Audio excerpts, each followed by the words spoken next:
Well, family members are devastated after a new mother was shot and killed by her husband, who then took his own life. It all happened in Brookwood Hospital less than 24 hours ago.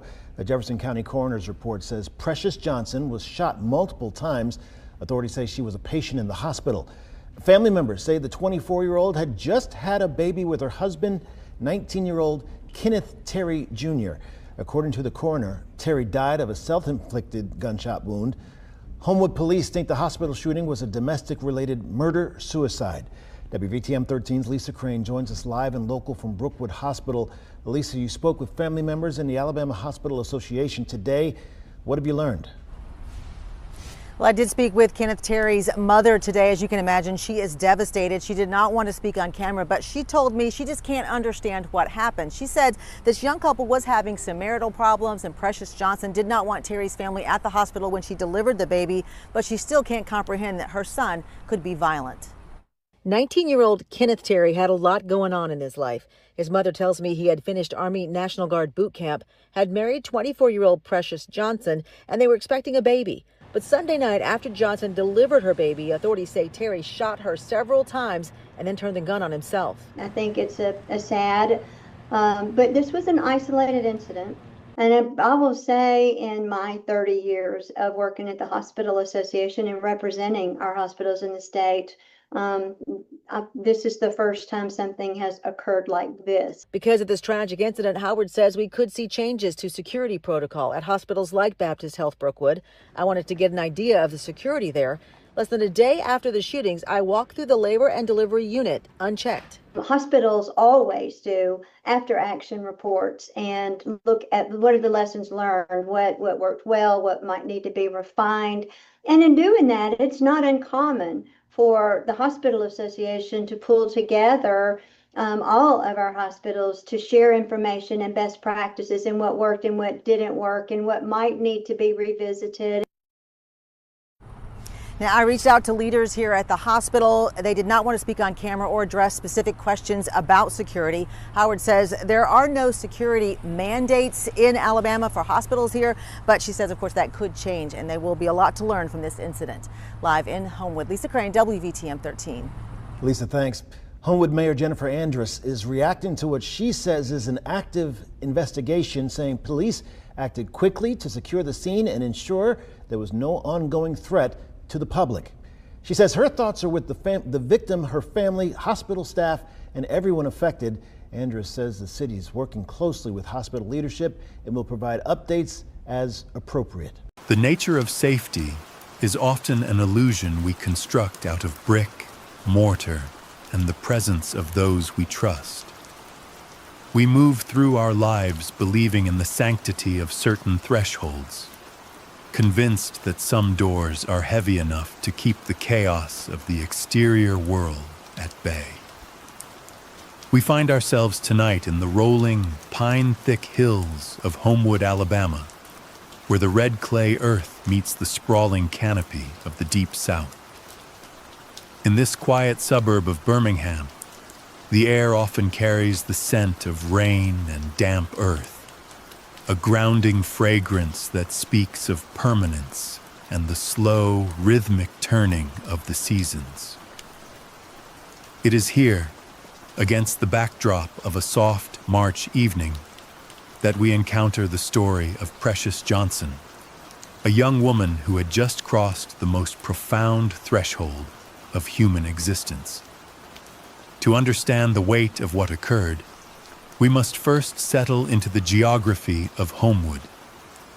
It is a place of winding roads and established neighborhoods, where the architecture of Brookwood Baptist Medical Center stands as a massive brick-clad sentinel.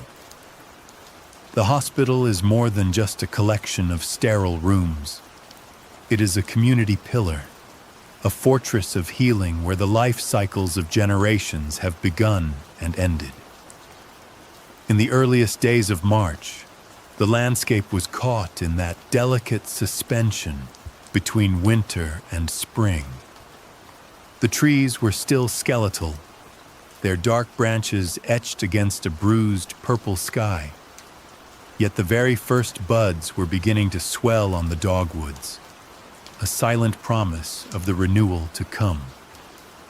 Within the walls of the Women's Center at Brookwood, the atmosphere is its own distinct ecosystem.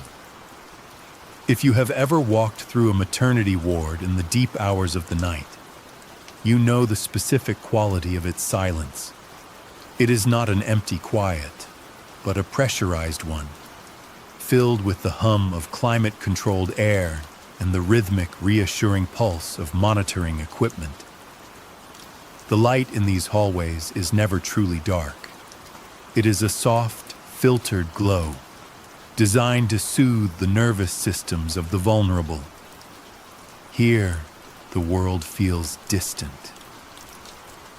The frantic pace of Highway 31, which runs just a stone's throw from the hospital's entrance, becomes a muted, oceanic murmur once you pass through the heavy, badge-access doors of the 4th floor. It was within this sanctuary, in room 462, that Precious Johnson spent the first day of March, 2026. At 24 years old, Precious was at a pinnacle. She had just performed the most exhausting and miraculous feat a human can achieve. She had brought a new life into the world. The room would have been filled with the specific tactile markers of recovery. There were the textured, pale-colored wallpapers that hospitals use to mimic the warmth of a home, the adjustable plastic trays holding half-melted ice chips in styrofoam cups, and the faint, clean scent of antiseptic mingled with the unmistakable, sweet aroma of a newborn. Precious was a woman described by those who knew her as full of life, yet in these hours, she was likely enveloped in the heavy, honest fatigue of a new mother. There is a specific kind of peace found in a recovery room, a sense that the hard work is over and the protection of the medical staff forms a secondary skin around the family. The bassinet, a clear plastic cradle on wheels, would have been tucked close to her bed, holding the tiny, swaddled bundle that represented her future. In those moments, the social contract of the hospital was in full effect. Precious had traded her autonomy for the promise of absolute protection. Sitting in the shadows of that same room was 19-year-old Kynath William Terry Jr. To those passing in the hallway, he was simply a young father, a husband present for the birth of his child. Kynath was a young man without a criminal record, a figure who had moved through his short life with a quietness that left no warnings in the public record. According to his own mother, he was not that type of person, a phrase we often use when the reality of a person's internal weather finally breaks through the surface of their public calm. Marital tensions existed, as they do in many lives, but in the sterile, hopeful environment of a maternity ward, such things are often expected to be set aside in favor of the new life. The couple spoke in the hushed tones required by the setting, their voices blending with the symphony of the ward. To listen to the 4th floor at 2 a.m. is to hear the language of life in its most granular form. There is the occasional distant chime of a call button, the soft squeak of a nurse's rubber-soled shoes on the linoleum, and the steady mechanical breathing of the HVAC system. But above all, there is the sound of breathing, the rise and fall of chests, both large and small, measuring time in the most fundamental way. As the evening of Sunday, March 1st, began to settle over Homewood, the shift change at Brookwood brought a new rhythm to the floor. Nurses handed off charts, discussing vital signs and feeding schedules, unaware that the double-lock security system of the ward was never designed to protect a patient from the person already inside the room. The irony of a secure unit is that its defenses are outward-facing. They are built to keep the chaos of the street from entering, assuming that those within the circle of the family are the primary guardians of the peace.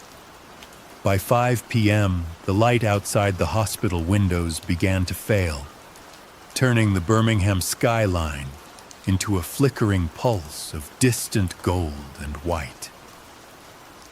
The raindrops from a passing afternoon shower still clung to the glass of room 462, refracting the soft yellow glow of the interior lights. Within this small rectangular world, the trajectory of 2 lives was narrowing. The transition from the peak of human joy to the sudden void of tragedy is often a matter of seconds, a rupture in the fabric of a place that is supposed to be an island of order. When the shots were fired, they did not just end lives. They shattered the fundamental belief that there are spaces where the reach of violence cannot extend. The clinical reports would later describe the event as a murder-suicide, noting that Precious was struck multiple times before Kynath turned the weapon on himself. But the dry language of a coroner's report cannot capture the immediate ringing silence that follows such a sound in a place built for the first cries of life. The response was swift, a code silver echoing through the intercoms, the heavy boots of Homewood police officers echoing on the soft floors, and the blue and red emergency lights reflecting off the wet pavement of the ambulance bay below. Yet, as the investigators arrived and the yellow tape was unspooled across the entrance to the maternity wing, a different kind of story began to emerge. It was a story of the hidden storm, the internal pressures that remain invisible until they reach a breaking point. As we continue through the night, we will look closer at the architecture of this tragedy, not to disturb the peace of the evening, but to understand how we find our way back to a sense of safety after the sanctuary has been breached. For now, the heavy doors of the Women's Center remain closed. The lights of Brookwood stay on as a lighthouse for those still arriving, and the name Precious Johnson lingers in the quiet air of the Alabama night. The room is empty, the storm has spent itself, and the halls are still. You are tucked away, safe, and the night is yours. Sleep now. Would you like me to continue with chapters 2 and 3, maintaining this deep, somnambulant pace as we explore the history of Brookwood and the psychological profile of the quiet shadow? Hello, everyone, and welcome back to this space of reflection and quiet. As we settle into the evening, I invite you to share where you are joining us from tonight. Let the names of your cities and towns drift into the comments like anchors in the dark. We are beginning our journey tonight with the steady, rhythmic pulse of a rain loop, the kind of sound that washes away the jagged edges of the afternoon and prepares the mind for a deeper sort of listening. Tonight, we find ourselves at the threshold of a specific kind of quiet, the kind found within the Women's Center at Brookwood Baptist. To understand what happened here, we must first look at this place not as a setting of tragedy, but as a liminal space, a sanctuary where the world is constantly beginning anew. It is a building designed for the first breath, for the initial cry, and for the softest of lullabies. Imagine the transition that occurs as the frantic energy of the day dissolves into the deep blue silence of the hospital at 2 a.m. The city of Homewood outside may still have the occasional hum of a car on the interstate, But inside these walls, the atmosphere changes. There is a perceptible weight to the heavy, pressurized doors that separate the ward from the outside world. You can feel the change in your ears as the HVAC system maintains a constant, sterile breath, a low-frequency hum that becomes the heartbeat of the building. In the corridors, the light is different, not the harsh glare of the emergency room, but a muted, filtered glow. Even the exit signs possess a specific, soft yellow hue, guiding the way without demanding attention. This is the contextual bedrock of our story. Homewood, Alabama, in the early days of March. We are taking a slow-motion tour through the geography of safety. Homewood is a place of rolling hills and deep red clay, where the architecture of the Brookwood Baptist Medical Center stands like a brick fortress at the intersection of Lakeshore Drive. In late February, the trees are still skeletal, their branches reaching out like gray lace against the sky. But as March arrives, there is a shift. You can see the first cautious buds beginning to swell on the dogwoods, a promise of the bloom to come. The medical center was built to be a pillar of the community, a structure meant to keep the chaos of the world at bay. There is a profound psychological comfort we draw from these physical walls, from the badge access points and the double lock systems of a maternity ward. We view them as islands of order in an otherwise entropic world. It is the great irony of a secure unit. We believe that if we can control the environment, we can control the outcome of our lives. As the wind moves through the Homewood pines, mimicking the sound of a long, slow breath, we find ourselves tucked away, safe within the idea of a sanctuary. Even as the seasons begin their slow, inevitable turn from the cold of winter into the uncertainty of spring. Would you like me to continue into Chapter 3, where we look closer at the specific rooms of the 4th floor and the life of Precious Johnson? Precious Johnson was a woman whose life, at 24 years old, had reached a quiet, profound crescendo. To understand the gravity of the 4th floor, one must first understand the person who occupied room 462. Precious was not merely a patient or a statistic in a medical file. She was a young woman who had spent the preceding 9 months navigating the unique, suspended animation of pregnancy.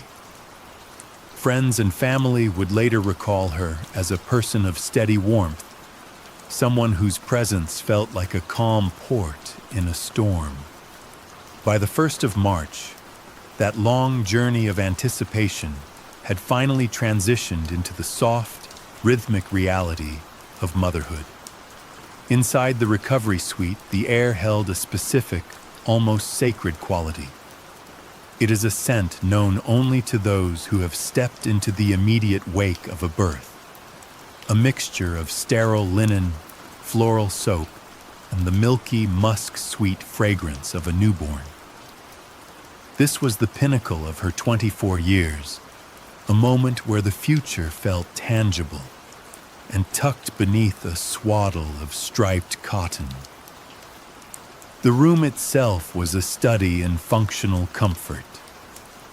There was the textured beige wallpaper designed to hide the scuffs of passing gurneys, the adjustable plastic tray table holding a half-melted cup of ice chips, and the constant low-frequency hum of the building's life support systems. For Precious, these mundane details were the backdrop to a hard-won triumph. The exhaustion that follows childbirth is unlike any other. It is a heavy, blanket-like fatigue that softens the edges of the world. In those hours, the sharp corners of life outside the hospital, the marital tensions, the financial worries, the complexities of being 24, seemed to recede into the distance. There was only the weight of the infant and the slow, methodical recovery of her own body. The red clay hills of Alabama sat outside the window, watching in silence as a new life began its first full day.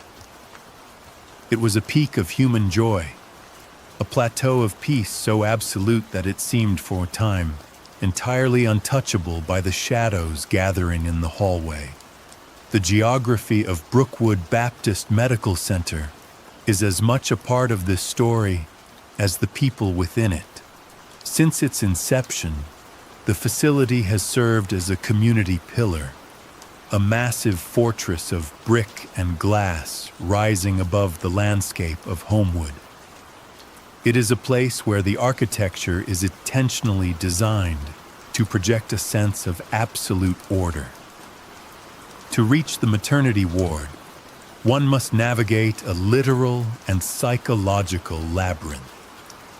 The security is tiered, requiring badge access at multiple points, creating a double lock system intended to ensure that the only people who enter are those who belong. From the vantage point of the 4th floor, the world looks small and manageable. Through the large, double-paned windows, the Birmingham skyline pulses in the distance like a flickering neon heart. Below, the traffic on Highway 31 moves in an indifferent mechanical rhythm, the headlights of commuters forming long, golden chains in the twilight. From this height, the chaos of the city feels like a distant memory. The hospital acts as an island of order, a controlled environment where every variable is monitored by glowing screens and watchful eyes. There is a psychological comfort we draw from these physical walls. We believe that the thickness of the brick and the complexity of the badge readers can filter out the volatility of human emotion. But as the evening of March first began to settle over Homewood, the secure unit became a paradox. The very walls meant to keep the world out were also keeping the occupants in, creating a closed system where a single rupture could echo with devastating clarity. The fortress remained standing, its lights a lighthouse for those still arriving, even as the internal silence began to shift into something far more heavy and expectant. Precious Johnson was 24 years old on that Sunday in March, a woman who had spent the better part of a year preparing for a transformation that is as ancient as it is profound. To look at her history is to see a life that was steadily climbing toward this specific summit. She was known to those around her as a person of warmth, someone whose presence occupied a room with a gentle but certain light. At 24, the world is usually a series of open doors and experimental paths. But for Precious, the path had narrowed into the singular, focused intensity of motherhood. She had carried the weight of a new life through the changing Alabama seasons, watching the winter fade into the first tentative reaches of spring, all leading to the moment she would finally hold the reason for her long wait. The atmosphere inside room 462 was thick with the peculiar, heavy sweetness that only exists in the immediate wake of a birth. It is a sensory environment that defies easy categorization, a mixture of clinical sterility and raw biological triumph. There is the scent of the newborn, a fragile and milky fragrance that seems to anchor the room to the present moment, making the past feel distant and the future feel secondary. Precious lay in the center of this world, drifting in that unique state of postpartum grace, where the bone-deep exhaustion of labor begins to give way to a quiet, humming adrenaline. It is a time when the very air feels pressurized by the significance of what has just occurred. To understand the stillness of that afternoon, one must consider the tactile landscape of the recovery suite. The room was a study in functional comfort, designed to soothe and stabilize. The walls were covered in a subtle, textured wallpaper, a soft cream color with a pattern so faint it only became visible when the afternoon sun hit it at a specific, slanted angle. It was the kind of surface one might trace with a finger while lost in thought. A rhythmic distraction from the sterile reality of a medical facility. Beside the bed sat the adjustable plastic tray, its surface cluttered with the small artifacts of a long day. A plastic water pitcher beaded with condensation, a stack of informational pamphlets on infant care, and a small styrofoam cup containing the last of the ice chips. Those ice chips carry a specific memory for anyone who has spent hours in a hospital bed. They represent the first permitted indulgence after a period of restriction. The cold, sharp clarity of frozen water melting slowly against the tongue. For Precious, these small sensations were the building blocks of her new reality. The way the hospital linens, stiff with industrial starch, softened against her skin as the hours passed. The way the rhythmic hiss of the blood pressure cuff provided a mechanical heartbeat to accompany the tiny, erratic breaths of the infant sleeping nearby. Every object in the room, from the vinyl-covered recliner for guests to the digital clock glowing with a soft green hue, seemed to be standing guard over this new beginning. This was the peak of human joy, a moment of absolute arrival. In the hierarchy of life events, there is nothing that carries more weight or more promise than those first few hours of a child's life. The world outside the hospital windows, the traffic on Highway 31, the wind moving through the Homewood pines, felt like a separate dimension.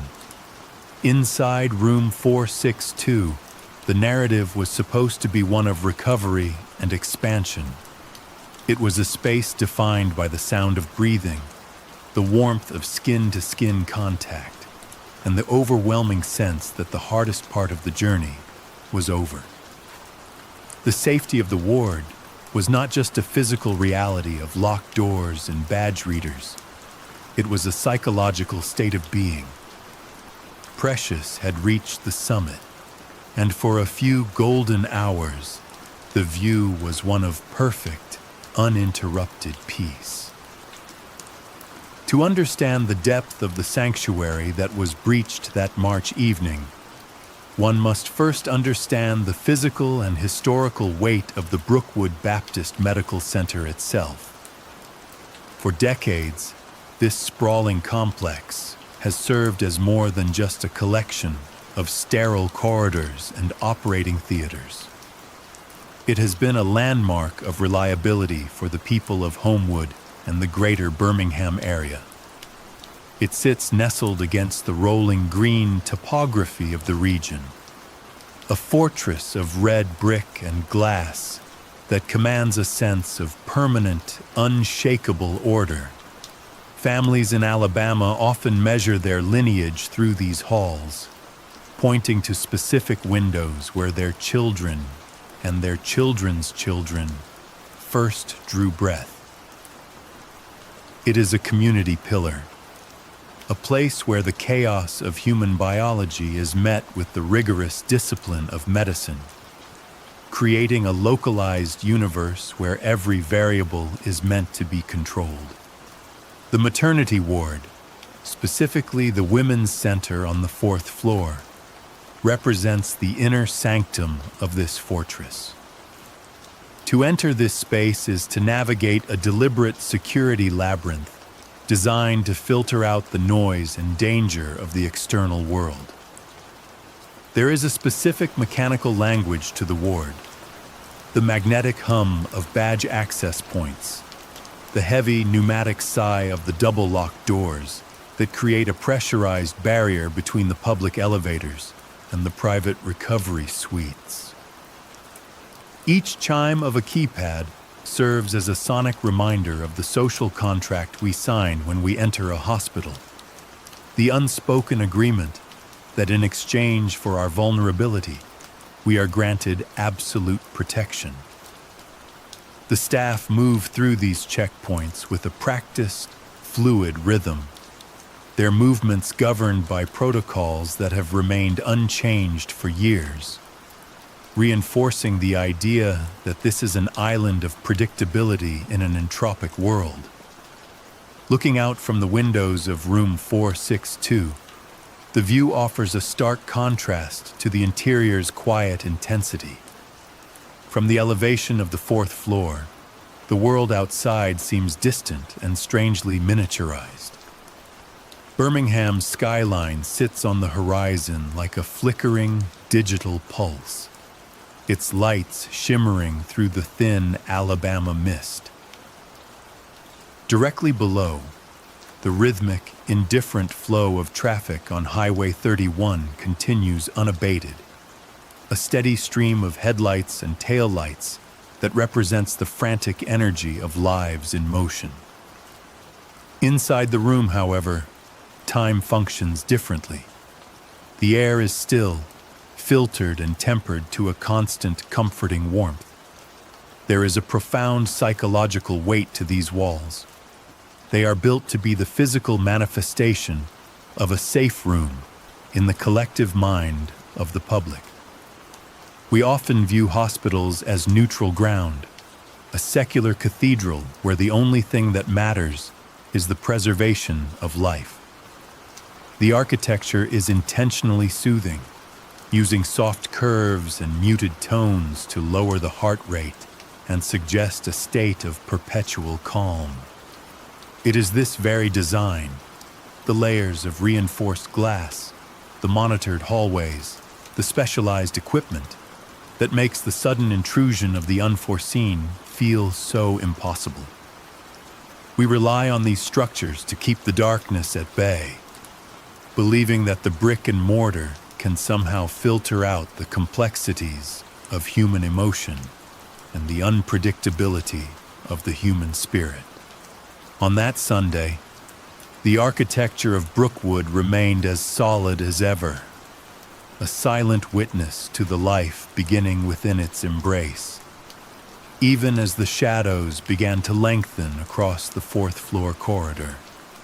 Standing in that quiet fourth-floor recovery room was 19-year-old Kynath William Terry Jr., a young man whose presence, by all external accounts, suggested nothing of the violent rupture that was about to unfold.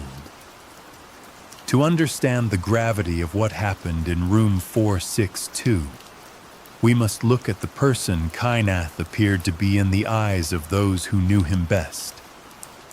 His mother would later speak of him with a profound, hollowed-out shock, describing a son who lacked a criminal record and had never shown a propensity for aggression. In the archives of the legal system, he was a ghost. No prior arrests, no history of domestic calls, no red flags that would have alerted the watchful eyes of hospital security or the staff walking the halls just outside the door. He was, to the world, a teenager standing on the precipice of adulthood, now tethered to the earth by the weight of a newborn child.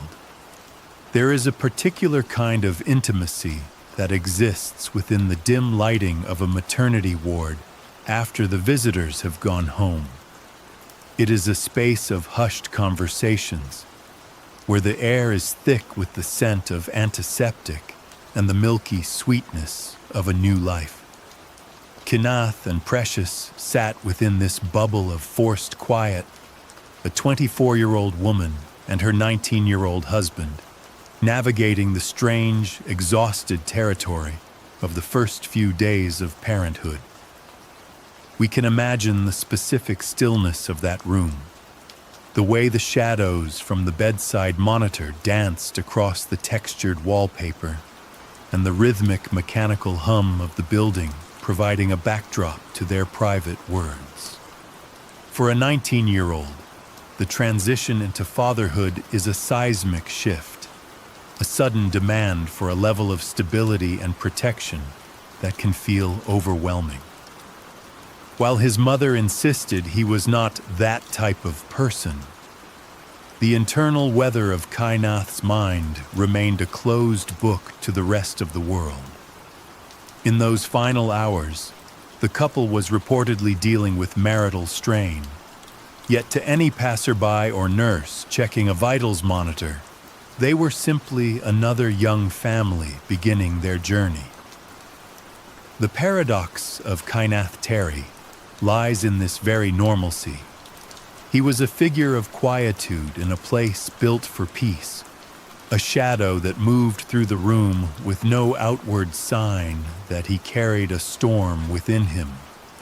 This lack of history, this absence of a violent trail, is perhaps the most unsettling element of the story, as it suggests that the most profound dangers are often those that arrive without a whisper of warning, hidden behind the face of someone we think we know.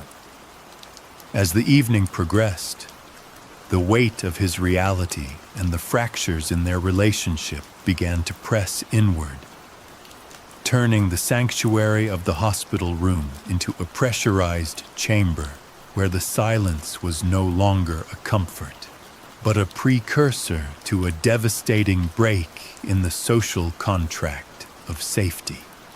As the clock in the hallway neared the 5 o'clock hour on that Sunday, the internal ecosystem of the 4th floor began its most rhythmic transition.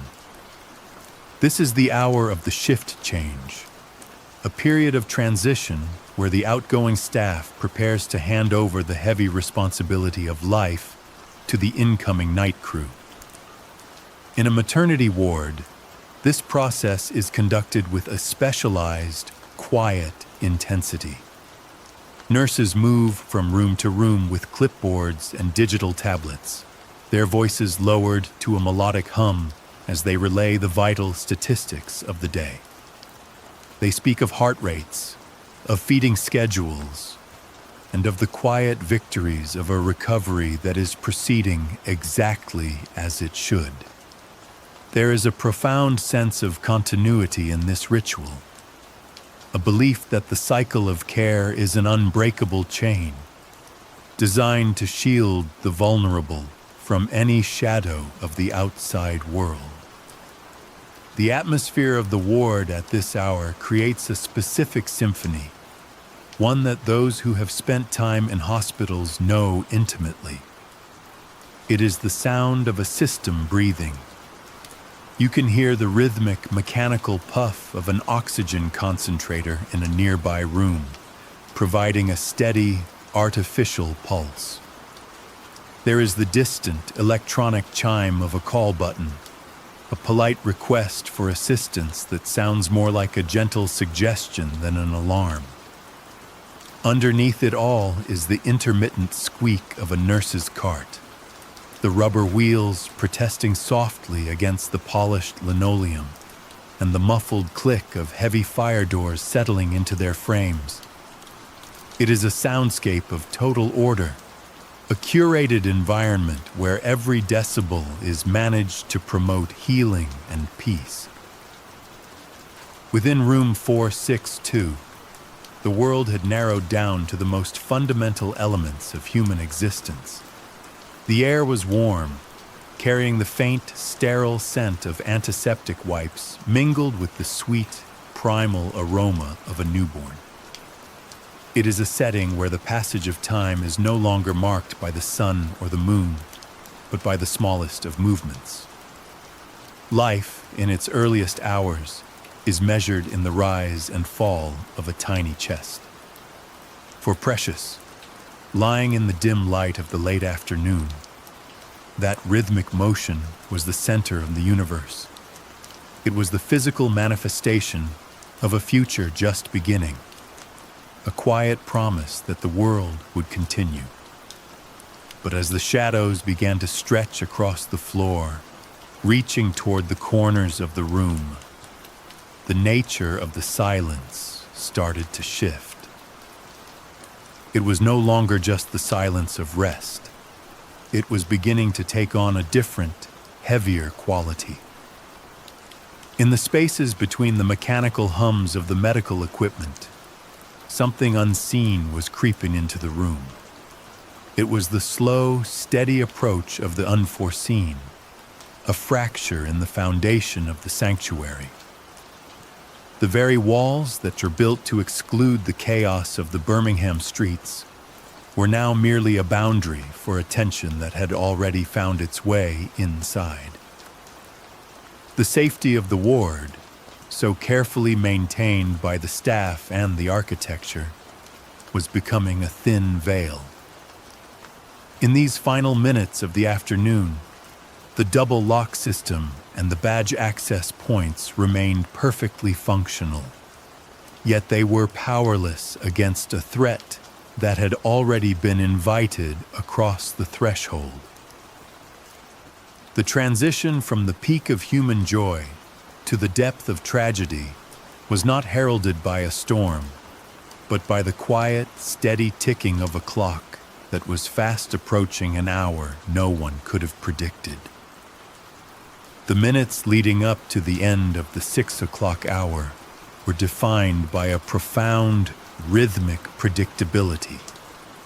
In the corridors of the Women's Center, the sound of a soft-soled shoe on linoleum or the muffled chime of a call button were the only interruptions to a silence that felt heavy and protective.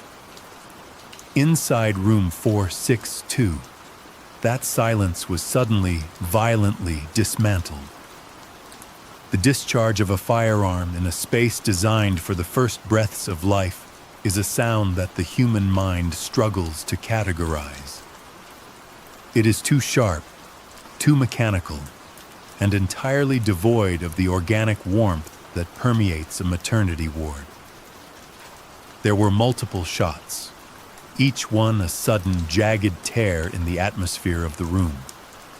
They did not echo so much as they were absorbed by the acoustic tiles and the heavy privacy curtains, leaving behind a vacuum where, only moments before, there had been the soft murmurs of a young family.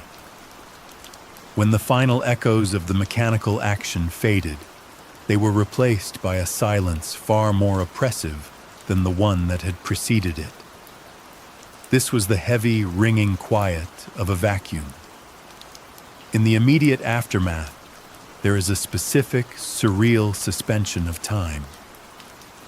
The air in the room, once filled with the scent of antiseptic and newborn skin, now carried the faint, metallic tang of spent gunpowder. This transition from the peak of domestic peace to the finality of a crime scene occurred in a matter of seconds. Yet for those within earshot, those seconds stretched into an eternity of confusion. The objects within the room remained indifferent to the rupture of the social contract.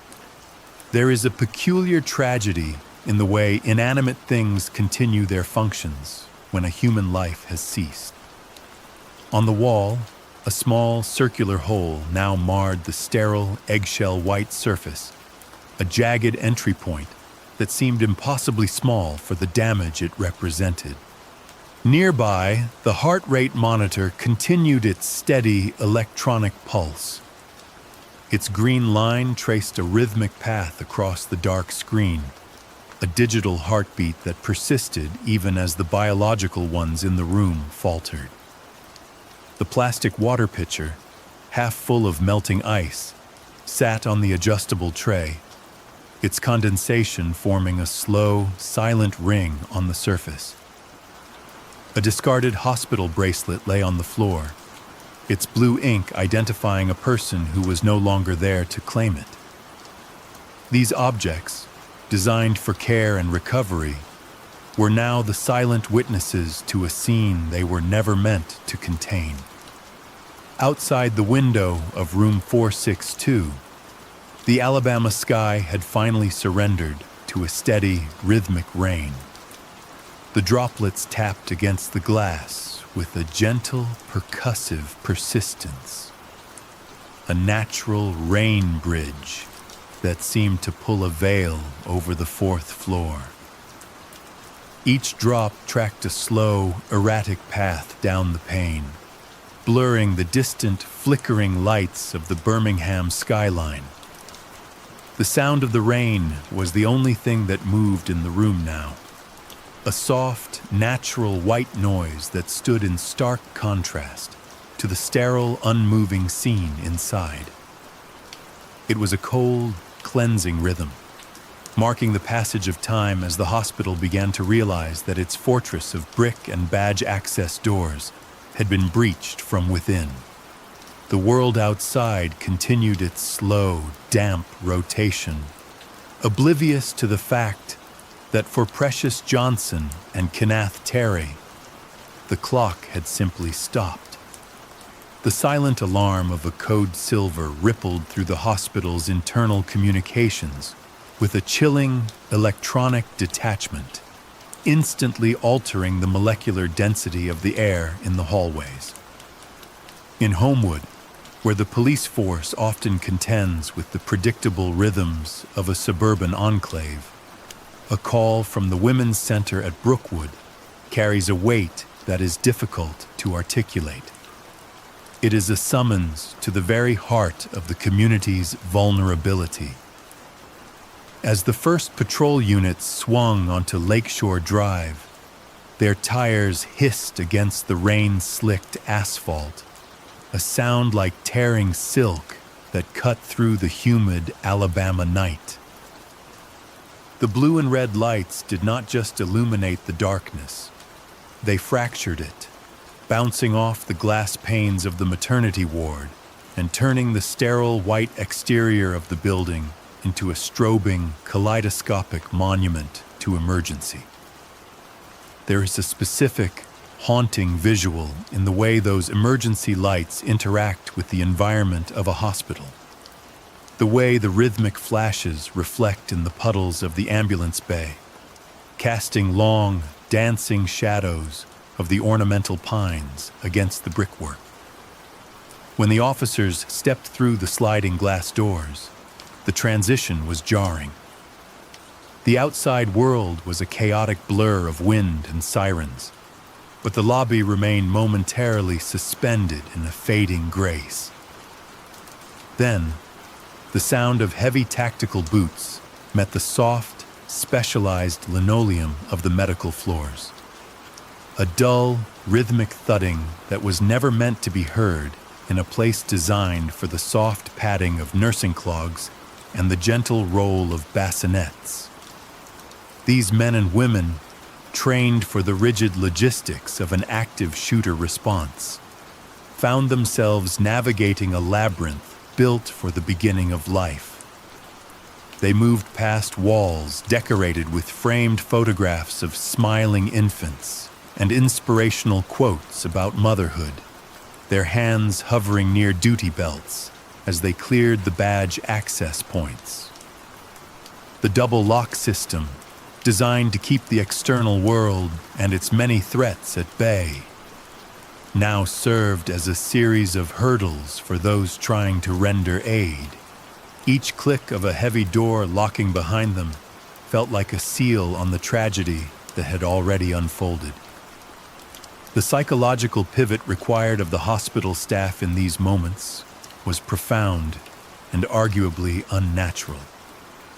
These are individuals who spend their shifts monitoring fetal heart rates, adjusting swaddling blankets, and coaching exhausted mothers through the first tenuous hours of a new existence.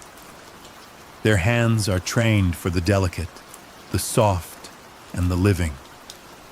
Yet, As the police established a perimeter and the code silver transitioned into the stillness of a secured scene, these same caregivers had to adopt the clinical detachment of a witness. The nurses who had, only an hour prior, been checking Precious Johnson's vitals with a sense of routine joy, now found themselves standing behind yellow tape, their scrubs a stark, pale blue against the dark uniforms of the investigators. They had to reconcile the symphony of the ward, the rhythmic puff of the oxygen and the chime of the call buttons, with the heavy, metallic scent of gunpowder that now hung stubbornly in the recycled air of the 4th floor.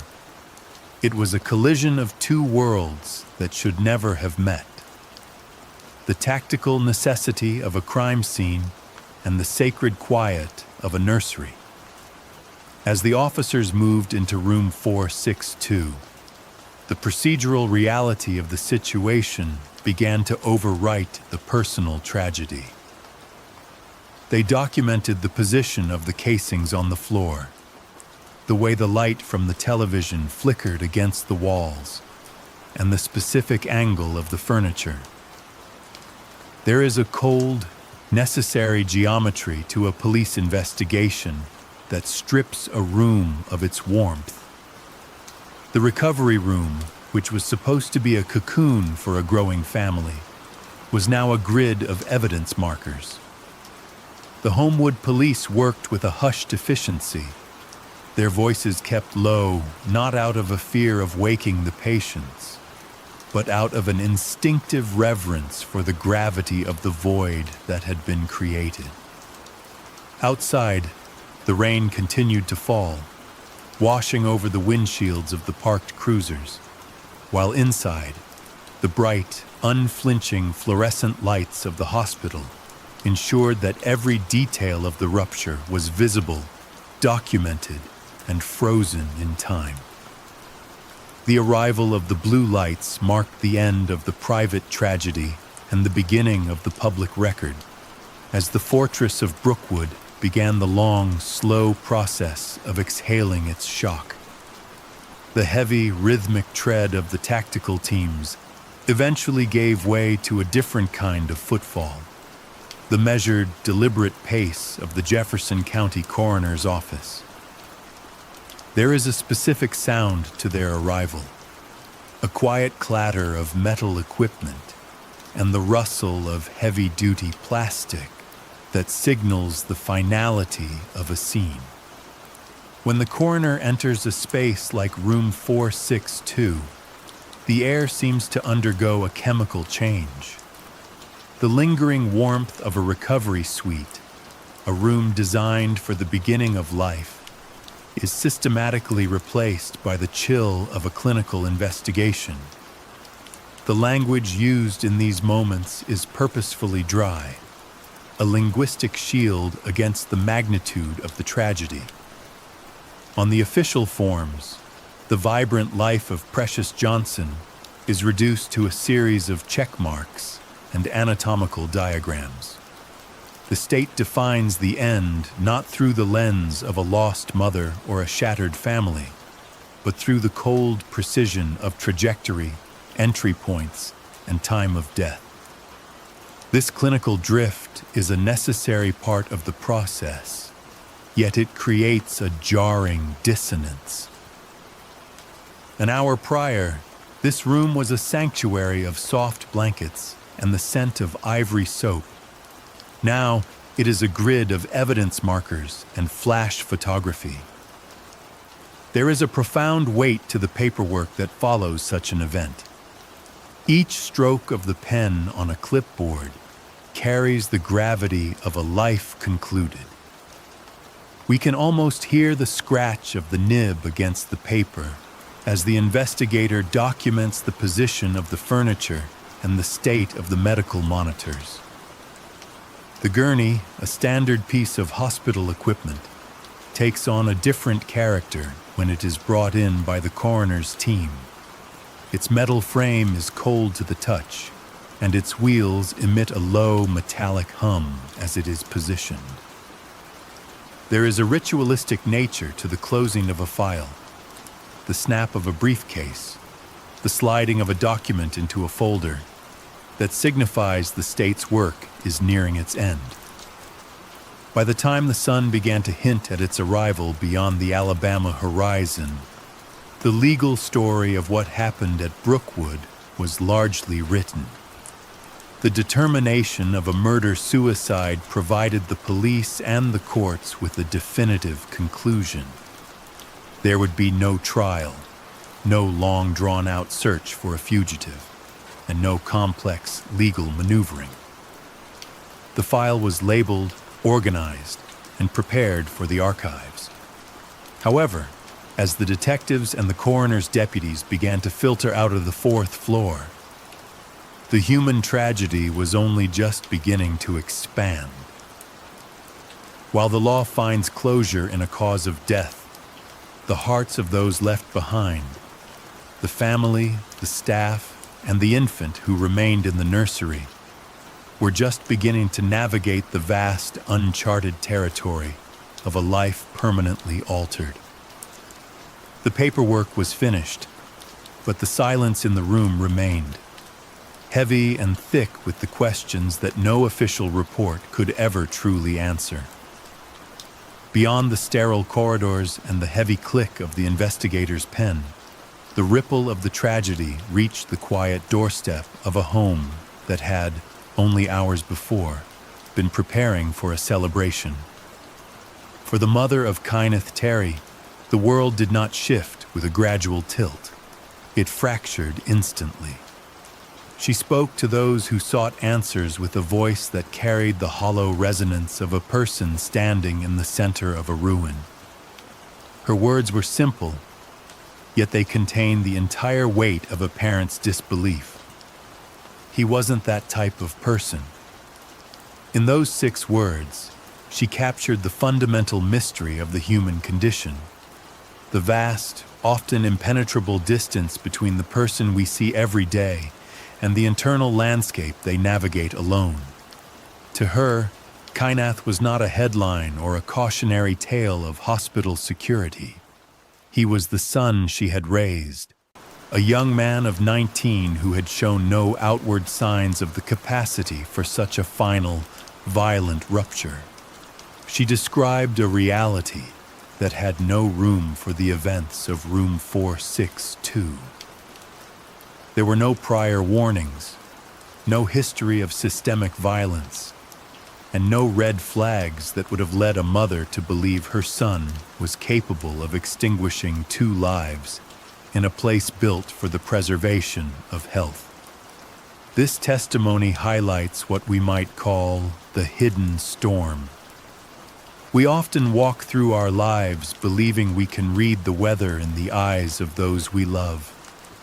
We look for the clouds of anger or the winds of instability, assuming that a person's internal climate will always manifest in their outward behavior. Yet the mind can be a vault, holding on to pressures and fractures that never reach the surface until the structural integrity of the soul finally gives way. This realization brings with it a specific, sharpened kind of grief. For the family of Kynath Terry, the mourning process was doubled and distorted. They were forced to grieve for Precious Johnson, the mother of their new grandchild, while simultaneously grappling with the loss of a son who had become the architect of their shared misery. It is a heavy, complex burden to carry, to love someone who has done the unthinkable. They found themselves in a liminal space where they had to reconcile the memory of the boy they knew with the reality of the man the world now identified as a killer. There is a profound exhaustion in that kind of sorrow, a fatigue that comes from trying to bridge the gap between a cherished past and a horrific present. As the community of Homewood watched the news unfold, the mother's words lingered in the air like a fading echo. They served as a reminder that we are all, to some extent, strangers to one another. Even in the closest of bonds, there are rooms within the mind that remain locked, containing thoughts and impulses that never see the light of day. The tragedy at Brookwood was not just a failure of security or a lapse in protocol. It was a manifestation of a private internal collapse that occurred in the presence of those who thought they knew him best. The silence that followed her testimony was not the silence of peace, but the silence of a question that has no answer. The haunting realization that we can sit across the dinner table from a person for years and never truly know the depth of the shadows they carry. The immediate response to such a breach of sanctuary often begins with words, a public reaching out to steady a community that has suddenly lost its footing. Dan Howard, the president of the Alabama Hospital Association, stood before the microphones not just as an administrator, but as a voice for a collective sense of disbelief. Her reflections touched on a fundamental truth that most of us carry quietly until it is challenged. She spoke of the three pillars of human safety: the home, the church, and the hospital. These are the spaces where the armor of the outside world is supposed to be set aside. In a hospital specifically, there is an unspoken agreement, a social contract written in sterile linoleum and soft lighting. We provide our most intimate vulnerabilities, our bodies, our pain, the very beginnings of our children's lives, and in exchange, the institution provides a fortress of care. It is a place where the chaotic variables of the street are meant to be filtered out through badge access doors and the watchful eyes of staff. When this contract is broken, the injury is more than physical. It is a psychological rupture that vibrates through the entire city of Homewood. We often build what can be described as a safe room within the mind, a conceptual space where we believe certain horrors simply cannot manifest. We imagine that the heavy, reinforced glass of a maternity ward functions as a magical barrier, a membrane that permits only life and healing to pass through. To have that room invaded is to realize that the walls we rely on are made of brick and mortar, not of destiny. The philosophy of safety in these corridors relies on the assumption of mutual intent, that everyone entering does so to preserve life. As the days followed the events in room 462, the residents of Homewood began the slow, collective process of exhaling. It was a heavy, cautious breath. They looked at the familiar red brick of Brookwood Baptist Medical Center, sitting atop its hill, and had to reconcile the image of a place of healing with the reality of what had occurred within its double-lock security system. The healing of a community's sense of security does not happen with a single statement or a new policy. It happens in the quiet moments when a nurse goes back to work, when a visitor walks through the sliding doors without flinching, and when the silence of the fourth floor once again becomes a backdrop for the rhythmic, peaceful breathing of newborns. The fortress remained, its lights still burning against the Alabama night, a lighthouse that continued to signal for those arriving, even as it mourned those who would never leave.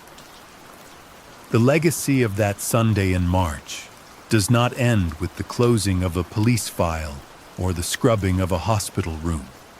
It lives on in the most fragile and resilient way possible.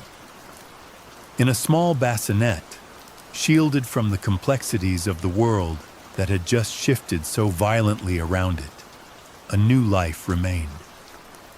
This infant, the physical manifestation of a union that ended in such a sudden fracture, became the center of a different kind of silence.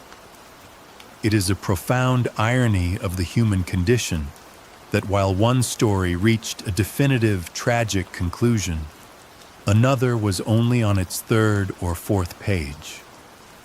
This child carries forward the bloodline of both the victim and the perpetrator, a living bridge between a mother whose life was cut short at her peak and a father whose inner storm finally broke. The continuation of this life amidst such finality serves as a reminder that the world does not stop, even when our personal universe collapses. The narrative focus now shifts away from the sterile brick of Brookwood and out into the broader Alabama landscape that surrounds it. Beyond the hospital windows, the geography of the South offers its own form of ancient, indifferent comfort. The tall loblolly pines that line the ridges of Homewood sway in the night wind, their needles creating a soft, rushing sound that mimics the steady rise and fall of a long, slow breath. The rolling fog begins to settle into the low valleys and the red clay foothills, softening the sharp edges of the suburban sprawl. There is a persistence to the dawn in this part of the country, a slow, honey-colored light that eventually finds its way through the thickest canopy. The lights of Brookwood Baptist Medical Center stay on through the darkest hours, casting a steady, pale glow over the empty parking lots and the wet pavement of the ambulance bay. It remains a lighthouse for those still arriving, for the families rushing toward their own beginnings, unaware of the echoes that reside within the walls. The room where the tragedy unfolded is empty now, the air reclaimed by the rhythmic hum of the ventilation system. But the name Precious Johnson remains etched in the collective memory of the community. The storm has finally spent itself. The halls are still. The weight of the day has been lifted, and the night has smoothed over the jagged edges of the past. You are tucked away, safe in the sanctuary of the present, and the night is yours. The world is at rest. The stars are obscured by a gentle mist, and there is nothing left to do but let go. Sleep now.